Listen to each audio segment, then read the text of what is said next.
Okay, this is Unit 9, Circles and Angles. And let's start. I have a circle here. The first thing we need to know about a circle is that the center is obviously in the middle, so this is the center.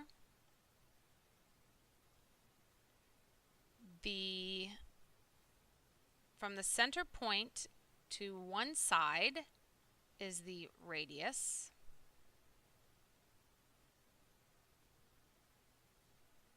And then there's the diameter. The diameter goes all the way through the center and to the other side. The diameter divides, it goes all the way through. That's how you can remember it.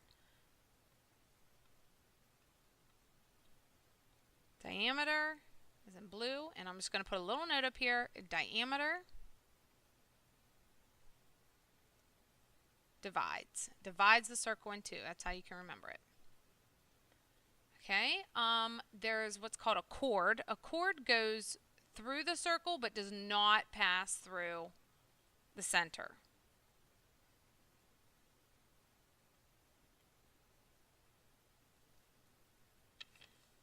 And we will be talking about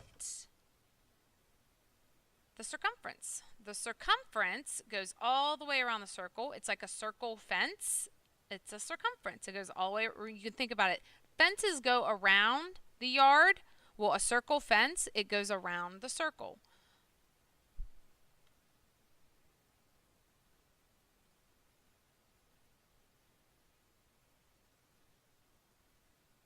Circumference.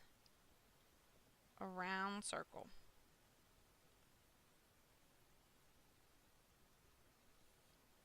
Okay, let's look at the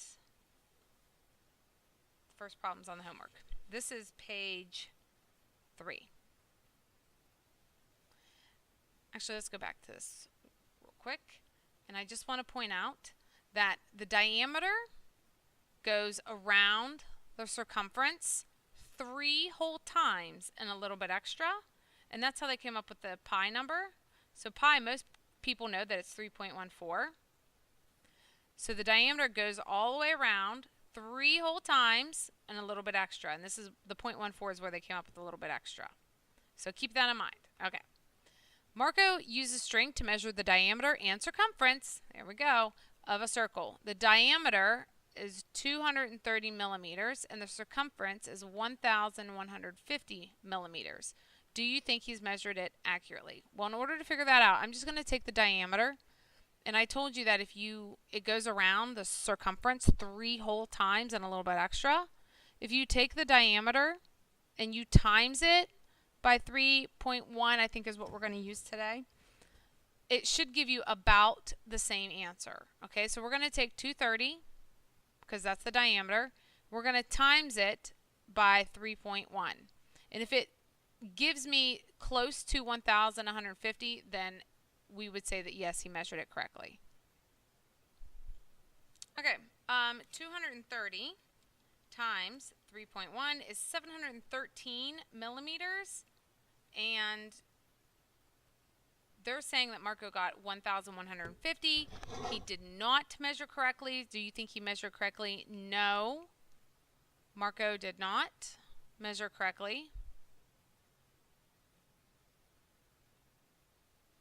And then you can proceed to say, I times the diameter by 3.1, and I came up with 713 millimeters. Marco's answer was 1,150, so therefore it's not the same.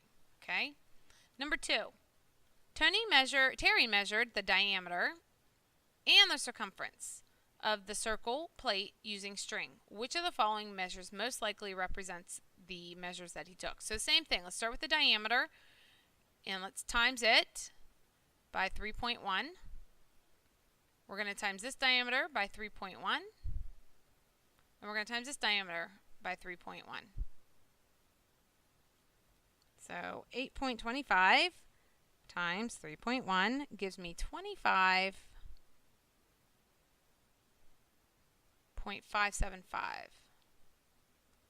25 and 575. Okay, 9 1/10 times 3 and 1/10. We get 28, 21. 12.8 times 3.1. 39.68. Okay, I've measured, or I've multiplied all of them. The only one that comes close would be circle 1. And I would even put a little question mark by that, or a little star, and I would ask my teacher. I would say circle 1 is the closest. It's reasonable.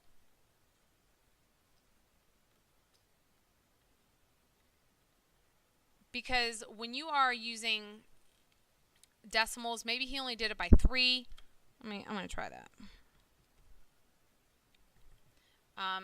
Maybe his measurement was a little bit off. I would say circle 1 is close. It's not exact though, but it's the closest one.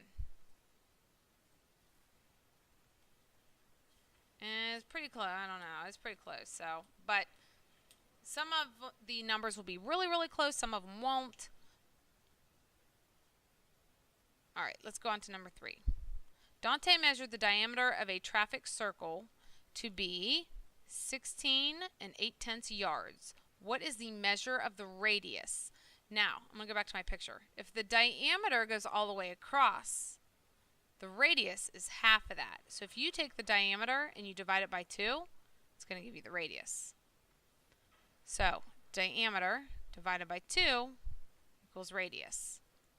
So 16 8/10 yards divided by 2 gives me 8 4/10 yards. Okay, number 4. What does the 1 represent on the circle? 1 represents the diameter.